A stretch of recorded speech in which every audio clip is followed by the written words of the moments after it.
Hello, everyone. Thank you for tuning in. I am Jay Lee. This is Jay Lee's Corner, and this is my review for Snowfall, Season 1, Episode 10, the season finale.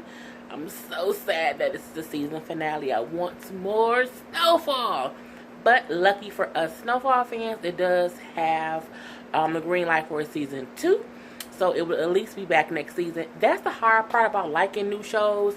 You can kind of get invested in that first season, and then they fuck around and cancel it, and then you pissed off. I'll be like, man, why you do that? So many shows that it happens to. So I'm very happy that this particular show got the green light for Season 2. That is a wonderful, wonderful thing. So let's get started on here. As y'all know, I always go, one story, two story, three stories. This starts off with Teddy, then I'll go to Gustavo, Lucia, and Pedro, and then lastly, my favorite, Franklin. Teddy's story, Teddy and Alejandro, Jesus Lord. So we see Teddy and Alejandro basically having a conversation because Victoria, who was the dead girl's sister, realizes, well, she saw the picture of Alejandro at the end of the last episode. So now she has put up, wanted posters looking for Alejandro. And Alejandro sees it, so he's holding up the, looking for that he's a suspect and all this stuff. And he's like, what the fuck, man? And so Teddy is saying, like, look, I can handle it. Don't worry about it. Let me handle it. I can, get her to stop looking into you. I just need you to go away for like a month or two. Alejandro's like, no, I have to deal with the connects here. And he's like, no, I can get us a new connect, but you need to disappear so I can do it. Alejandro wants to kill her. Teddy wants her to live, and they're basically butting heads. And Teddy's like, look, just let me do my job. Let me do what I do. I just need your help to do my job, but I just need you to leave. And so Alejandro's like, okay, that's cool. So the next thing we see, Teddy's on the phone talking to someone, and when he hangs up the phone, he looks at his like little briefcase thing, and he realizes like 2 guns are missing. So he like, that's weird. So he then calls Victoria's phone, and she doesn't answer, so he kind of like, oh, fuck. So he then gets another gun, and he leaves his place, and the next thing we see is he's at Victoria's place. He's knocking on the door. Of course, she doesn't answer. So he basically breaks in. He's like, Victoria, hello, are you here? And you hear, like, a little bit of music playing, and you hear, like, like a fan or something going in the other room. So he walks slowly, and you see the noise coming from the bathroom. He opened the goddamn bathroom door, and you realize what you hear is like a drill or something. Alejandro is in there cutting the girl body up. The girl dead in the bathtub, plastic overflow. And Teddy's like, fuck. So he has the gun to Alejandro, and Alejandro's like, what are you doing here? And he was like, you can't do this. We can't do this. Why would you do this? And he was like, look, this is war.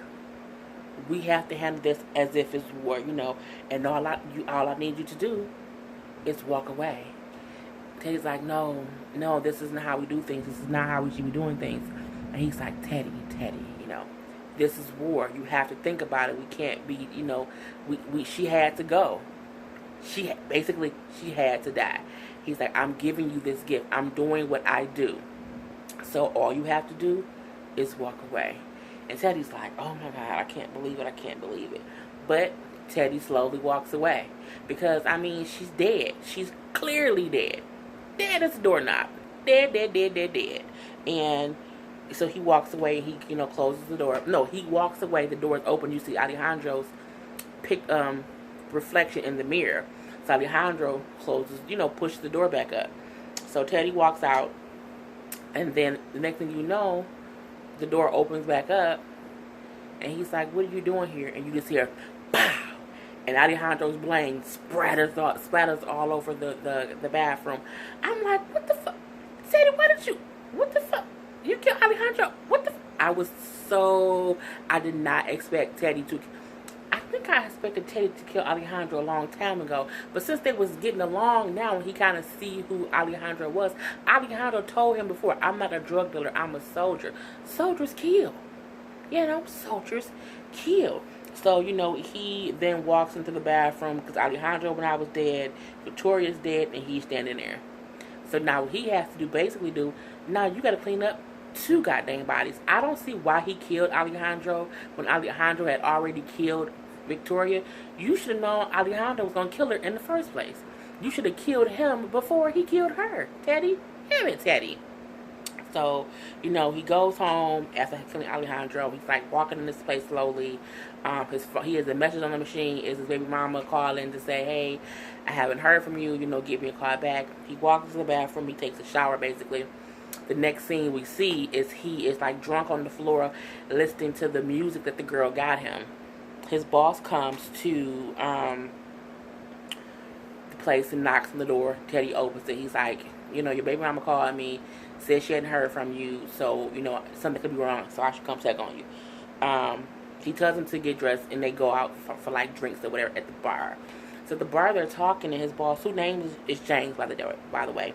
Teddy and his boss James are talking, and he's like, Teddy, you know, sometimes you just need to let shit go, because he can tell Teddy is all wound up, and he's letting things that happen affect him. And he's like, you know, you're the CIA. Shit happens and we can't control it. You can't keep reacting to it and having emotions about it. He's like, you know, sometimes shit happens and you can't control it. But he was like, but the good thing is, you know, everything is working out. The progress is working. You know, even the president is happy. But do I need to replace you? Can you handle this? Or do I need to get someone else to do it? Like, is it going to work with you? Or do we need to get somebody else to do it? Because it's working and the president is happy. So the next thing is, and quickly, the next thing we see is Teddy. This is the part that kind of confused me a little bit. Teddy went to a hotel and he met with some guys, like he kept on saying Diego. They don't trust him, so when they pull him into the hotel room and they're like, oh, you American? He's like, yeah. And they start beating him up and he's like, we should just kill him. Well, no, we can't kill him. We need to figure out who he is because they don't know who he is. He then says Alejandro's name. And they're like, what? And he's like, Alejandro. And he's like, you know, you guys are supposed to meet with him. So they pull him up off the ground. And he's like, you know, Alejandro was setting y'all up. You know, he was already bringing cocaine into the United States. We were helping, the CIA was helping him. He was going to use you guys as bargaining chips. You know, he was basically going to use y'all. And they're like, you know, what do you need us here for? What are you here for? He was like, you don't need to know who I am, but basically I need y'all to give me pure cocaine at cheap prices, and that's all that I need you to do. And they're like, this shit, I'm gonna finish eating. So the last thing that we see is Teddy leaving the hotel with these 2 huge bags so they don't kill him, and they give him the cocaine. So now he has his connect because, again, he's killed Alejandro. So that was the end of his part of the story. Next, we have Lucia, and they are at her dad's, like, memorial service. Not the funeral, but, like, the memorial service. And her uncle trying to tell her that, you know, their cousin has graduated college, and he's good in accounting, and he wants him to help with the books. And she's like, really? Really this today? Really? And he's like, look, just because your father died does not mean business stops. And she's like, no, it doesn't stop, but we don't have to talk about it today. When I'm ready to talk about the books and when I'm ready to get help with the books, I'll let you know. And then, you know, she walks away. Then we see a woman walk in. And, like, when a woman walks in, everyone is, like, watching her, like, oh, my God, I can't believe she's here. And I'm like, well, who is she? And she's actually Lucia's mom, you know, so she's there for the funeral. Next, we see Gustavo with Stumper. And they're basically planning to take over or to rob, kill, you know, everything with Lucia's family. And at first, Gustavo was like, you know, her father just died, you know, maybe we shouldn't do it today. And Stomper's like, don't be a pussy now, don't pussy out now, we have to do it. It's best to hit them when they are all together. They won't be expecting it. They'll be, you know, drunk and tired from all the grieving.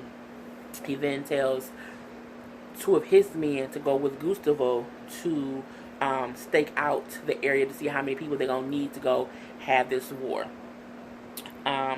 The next scene we see is Lucia talking to her mom. And her mom is suggesting that she comes to Mexico to basically clear her head and, let her uncle run the business. And she's like, he's going to run the business whether I'm here or not. So, I don't want to go to Mexico. I want to be here. And, she starts saying, I'm only here to clean up the mess or the bullshit of my uncle and his punk ass son, talking about Ramiro and Pedro. And she's like, the reason I'm in this predicament is because Dad refused to solidify my place in the family business because I'm a female. If I was a boy, we wouldn't have had this issue. I would have already been into the business, but because I'm a female, he didn't want to do that. And her mom was like, you know what? It's been a long day. We'll talk about this tomorrow. Let's not worry about it. So we then see Lucia has left and she's at the hotel with Gustavo. And they're basically in the bed talking, and he's saying like, he's saying that, are you sure you want to do this? And she's like, if I do this, I won't be doing it for you. I'll be doing it for me. And he's like, yeah, I know. So she's like, okay, set up a meetup with me and Stomper. Her and Stomper do meet, and all it is him saying, what are you doing here? And she's like, I'm basically here to plan a war. Next, this is like the last scene with them. We see Lucia talking to her mom, and this is after her funeral. After the dad's funeral. And we see for a moment Lucia is like sitting in the chair. She's looking at her uncle from across the room, and she's looking like she hates him because her father's dead. You basically taking over my business that I did, and you're being an asshole to me. So her mom is about to leave, and so she's like walking her mom out, and she's saying, she says to her daughter, Lucia was like, Mom, you should stay here and help me. And she's like, I can't. I'm going back to Mexico, and I know you don't want to hear this, but your father was never not proud of you. He was never upset or ashamed that you were a girl. He never wanted, he didn't want to not have you in the business simply because you were a girl. He feared that your ambition would damage the family, meaning he saw how ambitious she was, how bad she wanted it, and he felt like if he put her into it, if she didn't get enough out of it, she would go too far to get what she wants because she's ambitious. So that's why he always kept her at arm's length and never really put her into the business. But she took that as, because I'm a female, that's why he's doing it. And it wasn't that. It was that she was just too damn ambitious, and it can go really, really left. So, her mom leaves, and she says, if you ever need me, you know where to find me. Meaning, I'll be in Mexico. Next is a little scene of Pedro just apologizing to Lucia. He's a little bit drunk. It's after the funeral, of course. And he's saying, I'm sorry I did what I did, but I do love you. I'm happy that it's just us now, it's just family. He didn't like Gustavo. So he basically did that because he was jealous of Gustavo, because Gustavo wasn't family. So that's why he's saying, I'm happy that it's just us now, it's just family, meaning you've gotten Gustavo out the way, or so he thinks. I'm happy now. But you old snitching ass bitch, you the reason we in this predicament in the first place. But whatever, Pedro. I don't like Pedro. So she sends Pedro home because he's drunk. She's like, hey, she calls someone over and say, make sure he gets home safe. She then walks up to her uncle, and she's like, hey, uncle, I'll meet with the cousin tomorrow. I'll go over the books and I'll accept the help. I'll do all of that tomorrow. I'm just tired. And he's like, okay, good, thanks. And she walks away. We then see Gustavo standing at a payphone, and the payphone rings. It's Lucia, and she's like, he's outside. He's smoking a cigar. And that's the signal, because you see Stomper and them waiting for her signal to go get him. So next we see Gustavo walking up to the compound. And he's like, and he walks up to Ramiro, and he's like, I'm only here to pay my respects. And he's like, out of the respect for the dead, I'll let you live. I'll let you leave here alive, but you need to never come back here again. And he's like, look, I just want to offer my condolences to Lucia. Is she here? Can I see her? If you let me see her, I'll leave, and I promise I'll never come back. So he was like, you can do it, but after that, go away. We never want to see you again. So he goes in to where Lucia is. And she's sitting in the chair, and she's like, are we good? And the next thing you know, you just hear gunfire. Pew, pew, pew, pew, pew. Everybody's shooting. And they're sitting in there like is calm and collected. They then get up. She has the gun and she goes out front. And her and Gustav are walking out, and you see everyone is like shot on the ground and dead except her uncle. Her uncle was shot though, and she plays it off like, "Oh my God, uncle, oh my God," and she kneels beside him as he's shot and he's dying because she's making it seem like I had nothing to do this because I had nothing to do with this. She didn't sound convincing, but she can still say, hey, I was here when it happened. I was in a whole nother room when it happened. And when I came out, I tried to help him live. But Uncle died. So we have to wait to see next season if he lives or if he dies. That was the end of their whole scene. Not to the main event, to my boy Franklin. So Franklin, he goes to Uncle Jerome's house, and he's been dropped off by his white friend, whose name I cannot remember, but it's the guy who introduced him to Ivy, and that's where he's been staying since him and his mom got into it, because his mom now knows he's selling drugs. And the friend's dropping him off to Uncle Jerome's house, and he's like, thanks for letting me crash there or whatever, and he's like, oh, no problem, I'm here whenever you need me. Oh, but if you have some more of that crack, that'll really work for me. I'm like, you got the white boy on crack? Okay, Franklin, you got everybody on crack? Everybody on crack. So, he goes into Uncle Jerome's house, and they're at the table talking.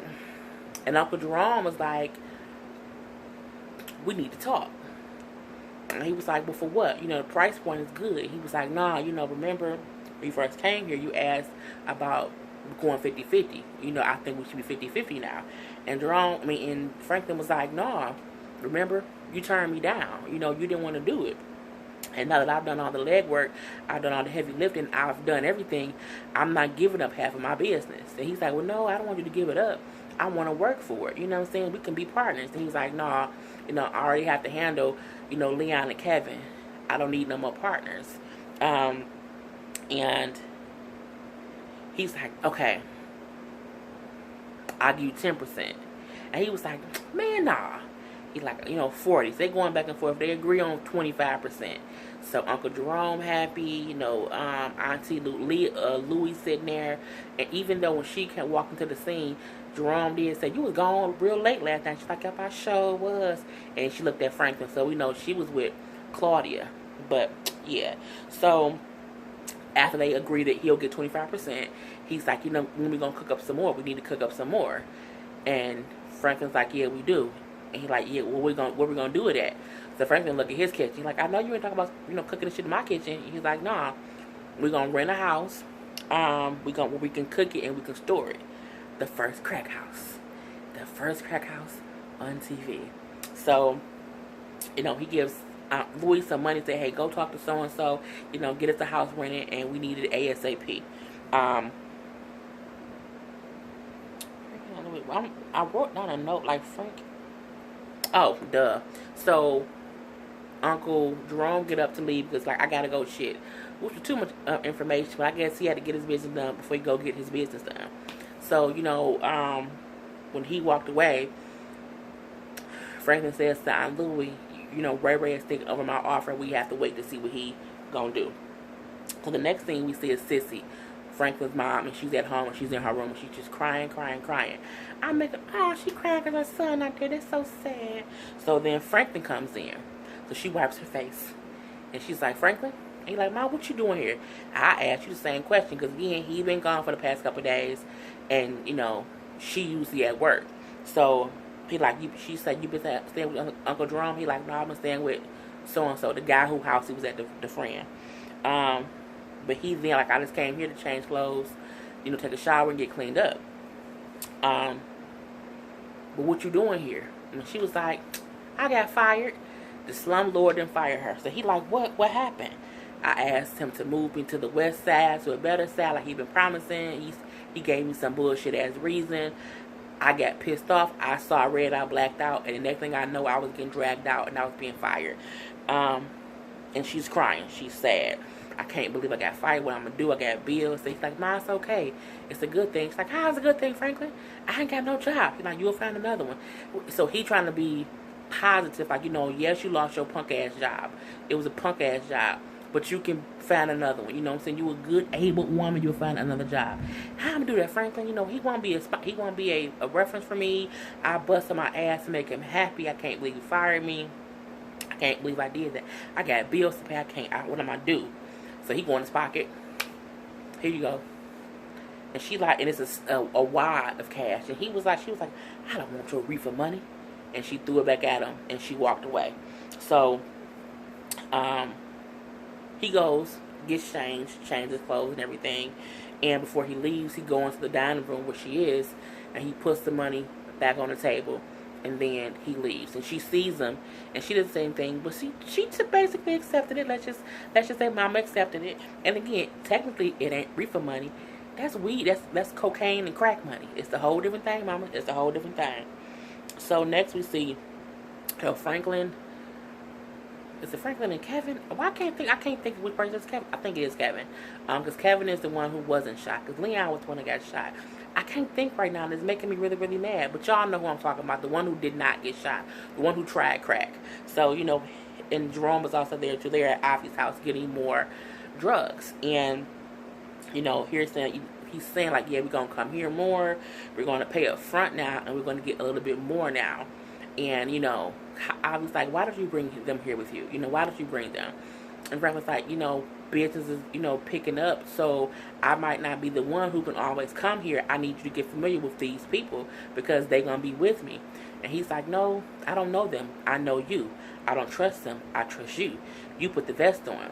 So he's like, you know, you're going to have to just get used to it. Jerome, for some reason, thinks he should say something. Uncle Jerome asks, then say, hey, you know, while we're talking about things that's going to change, you know, I think maybe we should get a better deal for each kilo. I think $12,000 is pretty expensive. You know, when Franklin first came here, he ain't know nothing. So I think we should get a better price on the product. And so I was like, you know, you can shave, you know, you should shave something off that $12,000. So I was like, how about I shave off your eyebrows? And he's like, you would bring them to here, you know, you would bring them here to me and just be disrespectful. I can't believe it. You know, now it's going to be $13,000.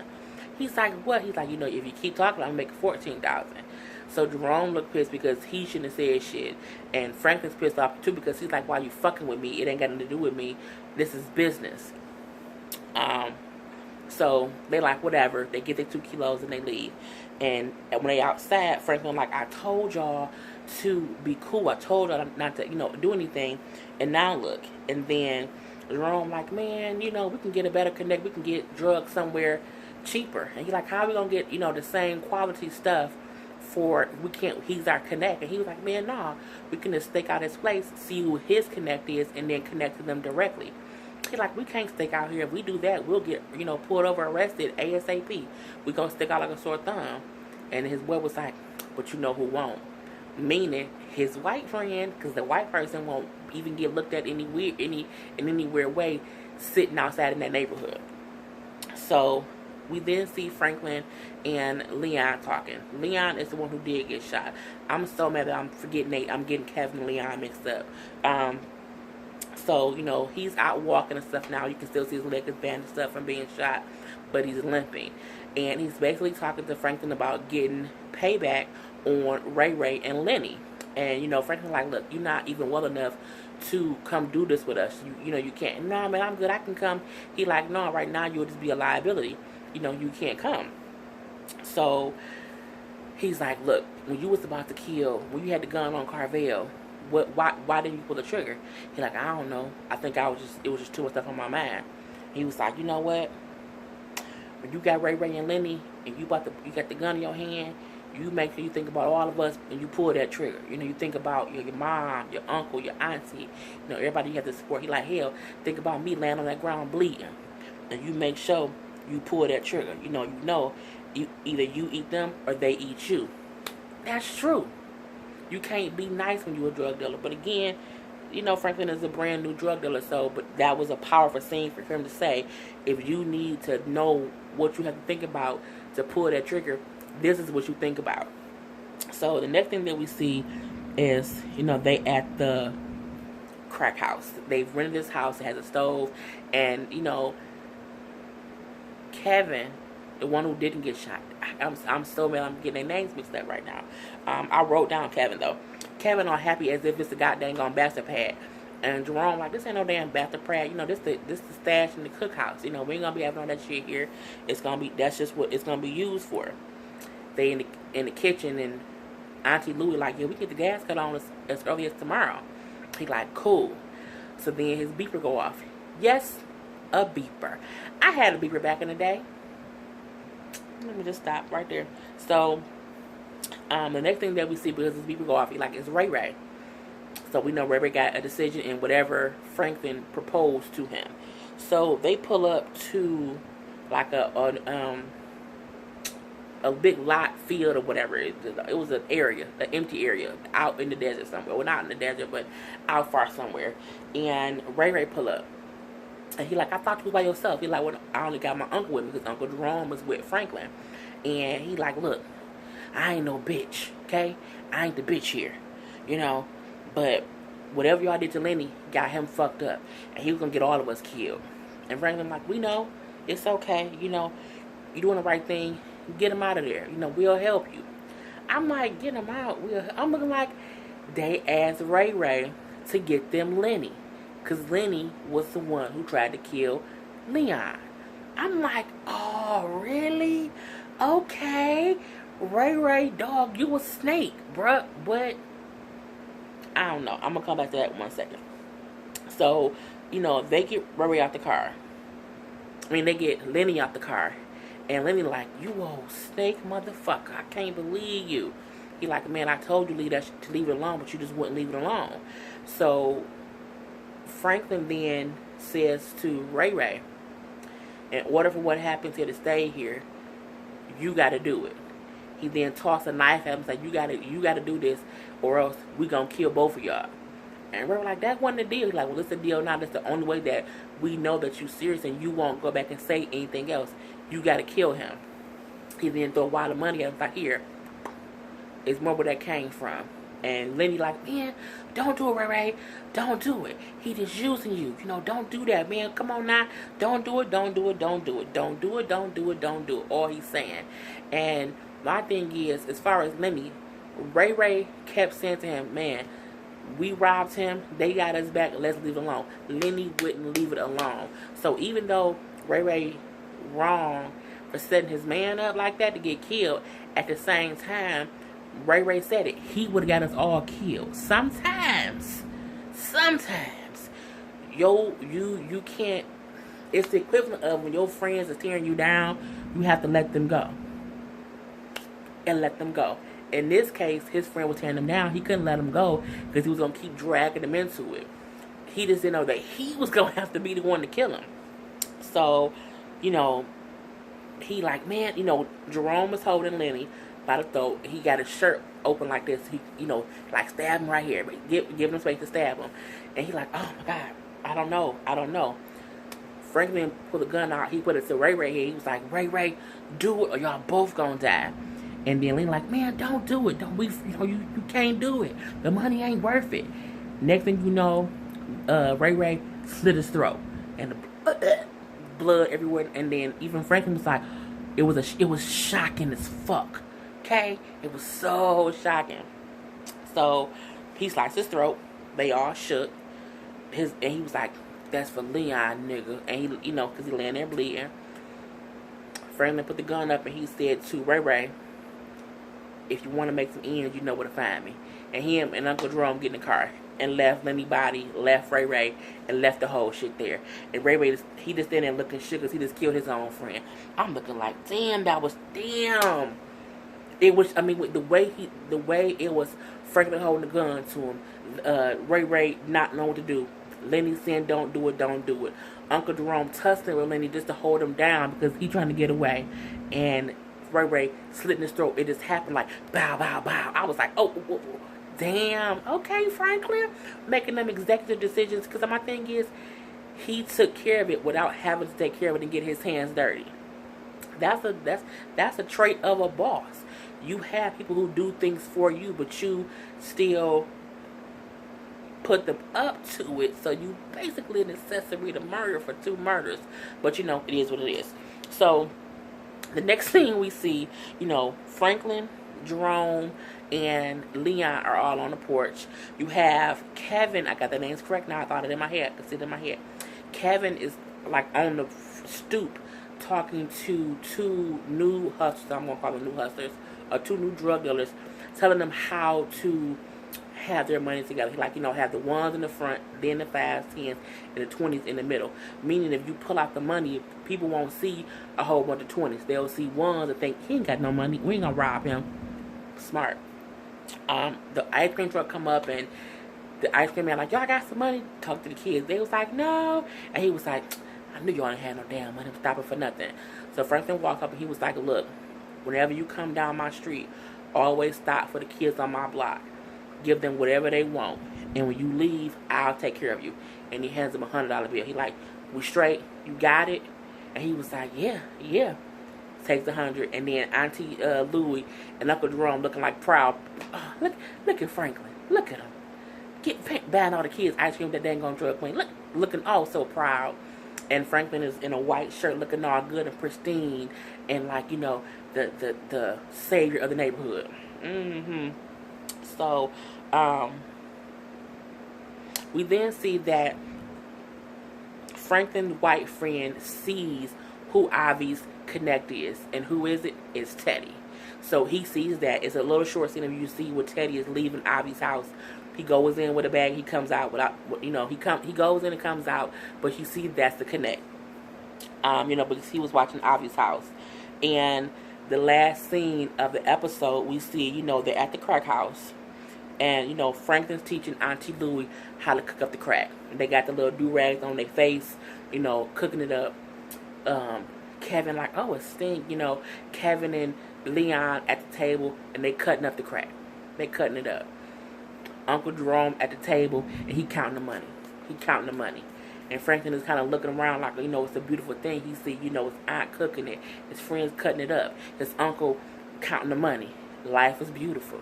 Because he don't know the fucking shitstorm that's going to come from this crack. Because, again, they don't know what crack is yet. But they're in the moments of living. They're making this money. And while all this is going on, his mom is at her home. And she's sitting in his room that's empty. And she's just standing at his empty room. His empty bed. And there's a thing of... None of them have no idea what they're on the cusp of. And that's how it went off. This was a great new series. I'm happy I started reviewing it. Happy I started watching it. I cannot wait for season 2.